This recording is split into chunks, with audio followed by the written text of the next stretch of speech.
앞에서 뭐라고 말했냐면 율법은 우리를 얼매인다. 그 얼매임 속에서 벗어나야 된다. 그 얼매인 그 율법을 벗어버려야 된다. 자, 이렇게 말을 했어요.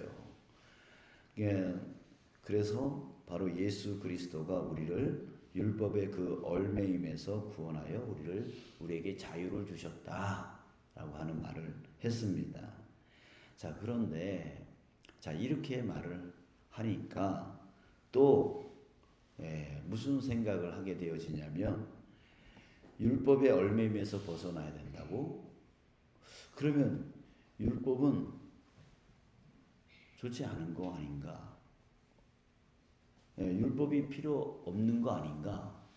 자, 이런 생각을 또 만들어낼 수 있다라고 하는 거예요. 그래서 율법 폐기론, 율법 무용론, 율법을 폐기해야 된다. 율법은 아무 쓸모가 없다. 이렇게 또 주장하는 사람이 일어날까 싶어서 다시 한번 오늘 말씀에서 자문자답을 합니다. 7절에 보니까 뭐라고 해요? 그런즉 우리가 무슨 말을 하리요? 율법이 죄냐? 율법이 나쁘냐? 라고 하는 질문이죠. 자, 이렇게 질문을 던져놓고 답을 합니다. 뭐라 그래요? 그럴 수 없느니라. 율법이 나쁜 게 아니라고 하는 거예요. 율법이 죄가 아니라는 거예요. 자, 왜 그럴까요? 그 다음에 말하죠. 율법으로 말미암지 않고는 내가 죄를 알지 못하였으니. 율법의 역할이 있어요. 어떤 역할입니까? 죄를 알게 한다는 거예요. 율법이 있음으로 인해서 내가 죄를 지었구나 라고 하는 것을 알게 되어진다라고 하는 것이죠. 그래서 뒤에 예가 있죠. 곧 율법이 탐내지 말라 하지 아니하였더라면 내가 탐심을 알지 못하였으리라. 그러니까 탐내지 말라라고 하는 그런 율법이 있지 아니하면 탐심을 우리가 부려도 뭐 그게 죄냐? 뭐 죄라고 인식이 안 될 수 있다라고 하는 거죠. 자, 여러분 그렇습니다. 제가 예전에 인도 여행을 간 적이 있어요. 네, 전도 여행으로 인도를 간 적이 있어요. 그러니까 인도를 가면은요, 정말 인도 차도가 구분이 안 돼 있어요. 그 아스팔트 길에 뭐 인력거서부터 자전거 또 소, 거기는 소를 우상으로 여기잖아요. 소, 그 다음에 자동차, 택시 뭐 등등 이 모든 것들이 다 섞여서 그냥 가. 그냥 자기네들이 알아서. 그래서 거기에는 자동차의 특징이 있어요. 백미러가 없어요. 없는 게 아니라 떼버려요. 왜? 떼버려요. 왜? 걸리니까. 곧 튀어나온 그 백미러가 서로 걸리니까 떼버려요. 그러면 뒤에서 차 오는 거 어떻게 하냐? 여러분 인도 한번 갈 기회가 있으면 가보시면 정말 미쳐버려요. 왜? 이 백미러가 없으니까 서로 사고 안 나려고 어떻게 하냐면 뒤에서 계속 경적을 울리는 거예요. 나 뒤에 있다. 나 뒤에 있다. 계속 경적을 울려요. 그러니까 그 한 차만 그런 게 아니고 모든 차들이 다 경적을 울리고 있는 거예요. 그 밤에 잘 때도 경적 소리 때문에 잠을 제대로 못 자요. 자, 이런 데가 바로 인도예요. 자, 근데 그런 인도에서 횡단보도 막 건너는 거 죄일까요? 안 죄일까요? 죄라는 인식이 없는 거죠. 신호등 그 안 지키면 어떻게 돼? 우리나라는 딱 찍히면 그냥 돈 날라오잖아요. 근데 거기는 그런 게 없어요. 그러니까 이거예요. 거기는 법이 규정이 그렇게 안 돼 있거든요. 사람들이 그냥 죄가 아니야. 근데 우리나라에 오면 그게 다 죄야. 횡단보도 무단으로 횡단하면 그게 죄야. 신호등 무시해버리면 또 그게 죄예요. 자, 이렇게 법이 있느냐 없느냐 이거에 따라서 죄가 있느냐 없느냐 이게 구분이 된다라고 하는 거죠. 그러니까 그 이야기를 하고 있는 거죠. 자, 그래서 율법, 율법은 필요합니다. 필요합니다. 그리고 율법은 거울과 같습니다. 여러분들 오늘 아침에 일어나서 거울 보고 오셨어요? 네. 저도 보고 왔어. 머리 세서 뭐 티가 있지 않나. 또 앞에 또 화면 있는데 또 우리 온라인으로 하시는 분 또 제 얼굴만 보고 있을 거 아니에요. 그죠? 그냥 목사님 얼굴에 티가 있네. 또 오늘 피곤해 보이네. 막 이렇게 할 거 아니에요. 근데 거울을 보면서 그냥 우리가 거울을 안 보면 나 자신을 못 보잖아요. 그러니까 율법이 바로 거울과 같다. 하나님 말씀, 우리가 이 성경을 보는 이유가 뭐예요? 나를 보기 위한 거예요. 근데 우리 성경을 잘못 보시는 분들은 자꾸만 이 성경을 보면서 저분을 봐요. 최집사를 보고, 김집사를 보고, 자꾸만 다른 사람을 보려고 하는데, 이건 거울이에요, 거울. 성경은 나를 보려고 성경 보는 거예요. 말씀 보는 거예요. 그래서 율법, 하나님의 말씀은 나를 보기 위한 거울이란 말이죠. 그런데 여기에 율법의 최단점이 있습니다.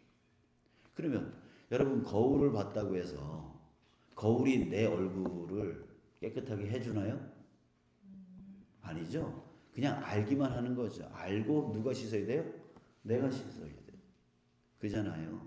그런 것처럼 우리가 이 율법이 나의 죄를 깨닫게 해줬다고 해서 이 율법으로 인하여 내가 깨끗해질 수가 있는 게 아니라. 율법이 나를 깨끗하게. 그래서 사도 바울이 계속 얘기하는 건 뭐냐면 율법으로 의롭다함을 받을 수 있지 않다라고 말하고 있는 거예요. 자, 그래요. 율법의 특징, 나의 죄를, 나의 더러움을 볼 수 있는 도구. 그게 바로 율법이지만 그 율법에 의하여 내가 의롭다함을 얻을 수 있는 것은 아니다. 여러분 우리 기억하시기 바랍니다. 그런데 또 여기에 아주 놀라운 비밀을 진짜 바울이 얘기하려고 하는 게 그 다음부터 이제 나와요. 뭐냐면 이런 말을 합니다. 율법 자체가 나쁜 것이 아니지만 근데 율법으로 말미암아 죄를 더욱 짓게 되어진다. 이런 말을 해요. 아니 율법으로 내 죄를 알게 하는데 왜 율법이 나의 죄를 더 가중시키는가? 이게 의문이에요. 자, 이게 왜 그러냐면 이제 진짜 그 바울이 얘기하려는 게 뭐냐면 이 8절 보겠습니다. 그러나 죄가 기회를 타서 죄가 기회를 탄대요. 계명으로 말미암아 내 속에서 온갖 탐심을 이루었나니 이는 율법이 없으면 죄가 죽은 것임이라. 자, 이게 무슨 말이냐면 여러분 생각해 보세요. 하지 말라 그러면 어떤 마음이 들어요? 그렇죠? 하고 싶은 마음이 나온다고요. 그잖아요? 더 하고 싶은 그런 마음이 일어나요. 야, 우리 횡단보도 한번 건너볼까?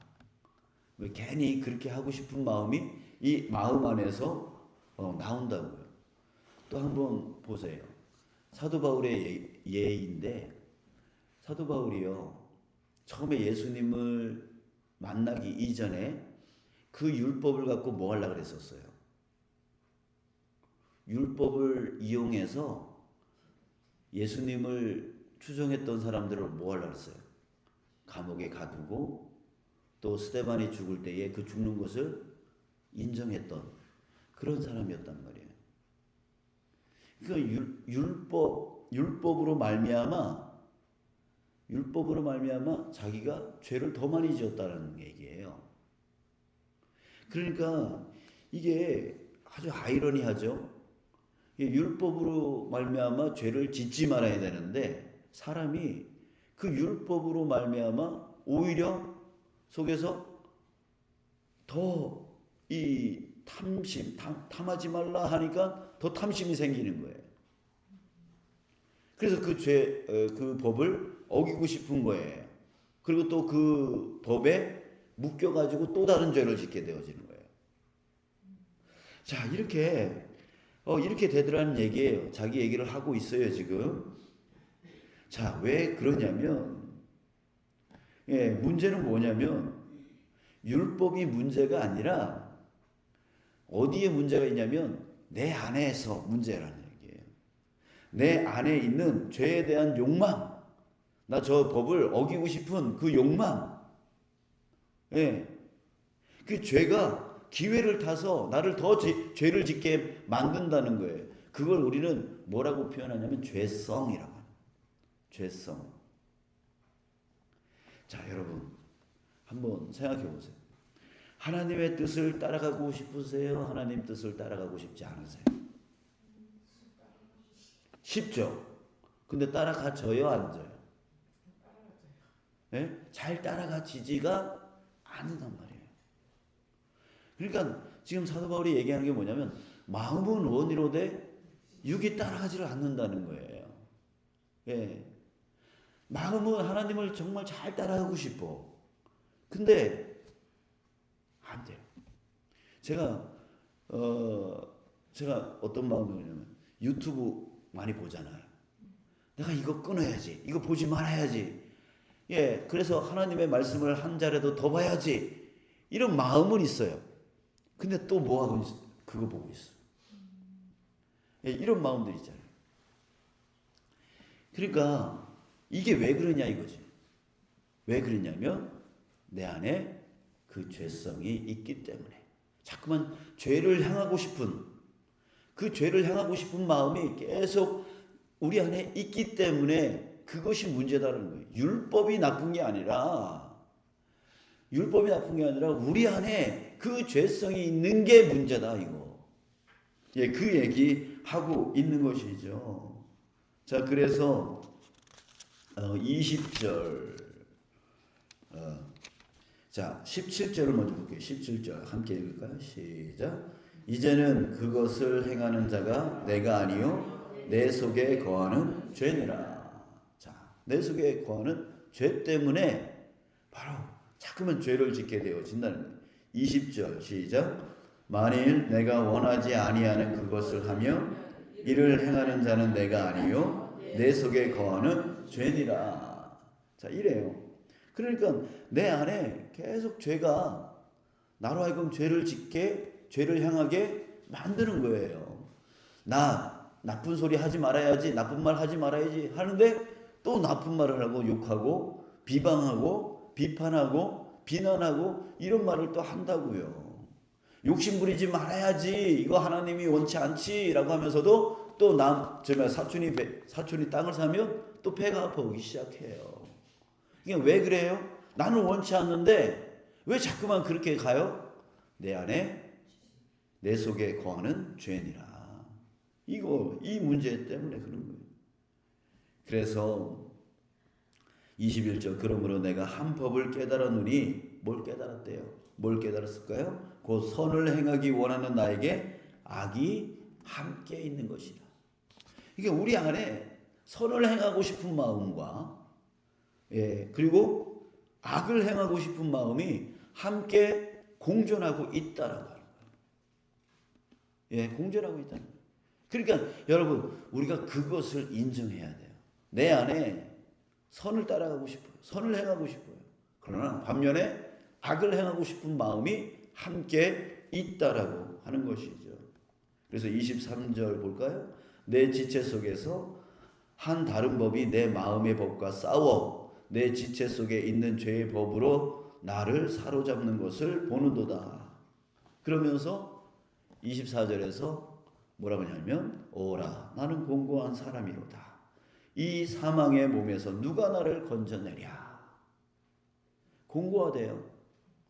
아니 마음은 선을 행하고 싶은데 육신은 자꾸만 죄를 지어요.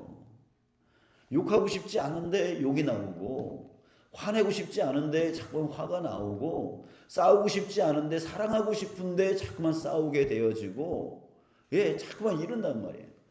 그러니까 사도 바울도 우리만 그런 게 아니라 사도 바울, 그렇게 믿음이 좋은 사도 바울도 공고하다는 거예요. 자기도 예수 믿고 나서도 계속 그러니까 너무 공고한 거예요.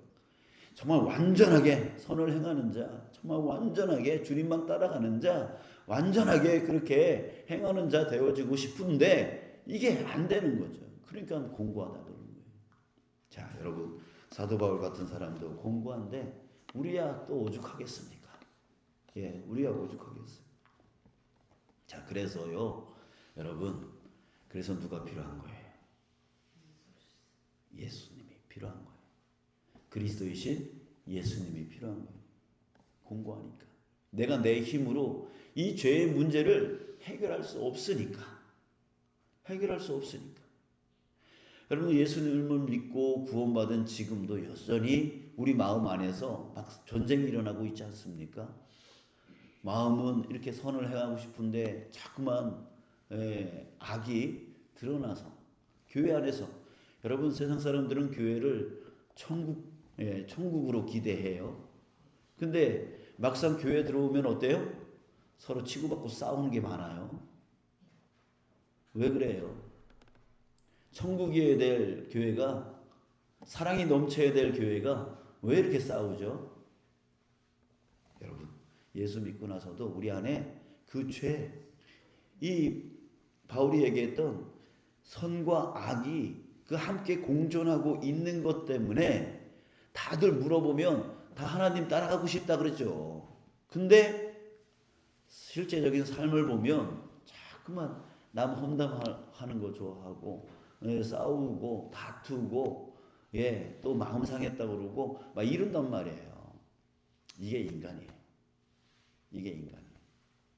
그렇기 때문에 우리에게 이 문제를 해결할 수 있는 방법은 율법이 아니고, 이 문제를 해결할 수 있는 유일한 방법은 뭐예요? 바로 예수 그리스도. 예수 그리스도가 나에게 매일매일 필요한 거예요. 왜? 매일매일 필요한 거예요. 왜? 자꾸만 죄를 쫓아가고 싶은 그 마음이 내 안에 항상 공존하고 있기 때문에 예수 그리스도. 그래서 25절, 우리 주 예수 그리스도로 말미암아 하나님께 감사하리로다. 그러니까 예수님이 계시기 때문에 내가 용서함을 받는 거지, 예수님이 계시기 때문에 내가 하나님 앞에 당당히 나갈 수 있는 거지, 매일매일 내 안에 그 죄성으로 인하여 죄를 쫓아가고 싶은 그런 마음이 있음으로 인해서 자꾸만 죄를 짓게 되어지. 그러니까 나는 구원받을 수 없는 존재라고 하는 거죠. 그러니까 예수님이 계시기 때문에, 예수님이 우리의 보증자 되어 주시기 때문에 우리가 구원을 받을 수 있는 거다, 이렇게 말하고 있는 겁니다. 여러분, 예수님은 우리가 구원받을 때 한 번 믿는다고 끝나시는 분이 아니에요. 그 이후로부터 계속해서 우리는 매일매일 예수님의 그 보혈의 피로 씻음을 받아야 돼요. 왜입니까? 우리가 완전히 선한 존재가 된 게 아니기 때문에, 여전히 내 마음 안에 그 악이 공존하고 있기 때문에. 그래서 두 가지 법이 계속 싸워요. 이 얘기가 8장에서 이제 나와요. 두 가지의 법이 내 안에서 싸운다라고 하는 그 얘기를 하면서 성령 얘기가 나오기 시작합니다. 자, 여러분, 예수님이 없으면 안 돼요. 아멘. 예수님이 없으면 안 돼요. 우리 예수님의 이름으로, 하나님은요 우리에게 죄가 없기 때문에 용서해 주는 게 아니에요. 구원해 주신 게 아니에요. 죄가 있는데 바로 예수를 믿으면 죄 없다 인정해 주겠다라고 하는 거예요. 그렇기 때문에 우리는 매일매일 예수님을 붙들고 있어야 우리는 하나님 앞에 당당히 나아갈 수 있게 되어지는 것입니다. 예수님을 의지하고 예수님을 믿고 예수님의 말씀을 따라가고 예수님의 말씀에 순종하는 그 삶이 반드시 있어야, 하나님은 우리의 중심을 보신다 그랬잖아요. 그래서 그 중심 안에 있는 예수 그리스도를 보시고 나를 죄 없다 인정해 주시고 의롭다 인정해 주시는 것입니다. 그러니까 예수님을 따라가야 돼요. 예수님을 꼭 붙들어야 돼요. 예수님 바짓가라 행위를 꼭 붙들고 예수님이 우하면 우해야 되고 좌하면 좌해야 돼요. 내 뜻대로 내 생각대로 막 살았다가 예수님을 놓쳐버리면 우리는 여전히 죄인일 수밖에 없게 되어지는 거예요. 그러니까 우리 이후로 예수님 말씀을 더 귀담아 듣고 예수님을 따라가는 삶, 예수님을 닮아가는 삶, 그래서 예수님을 결코 놓치지 않는 삶 되어지기를 주님의 이름으로 축복합니다.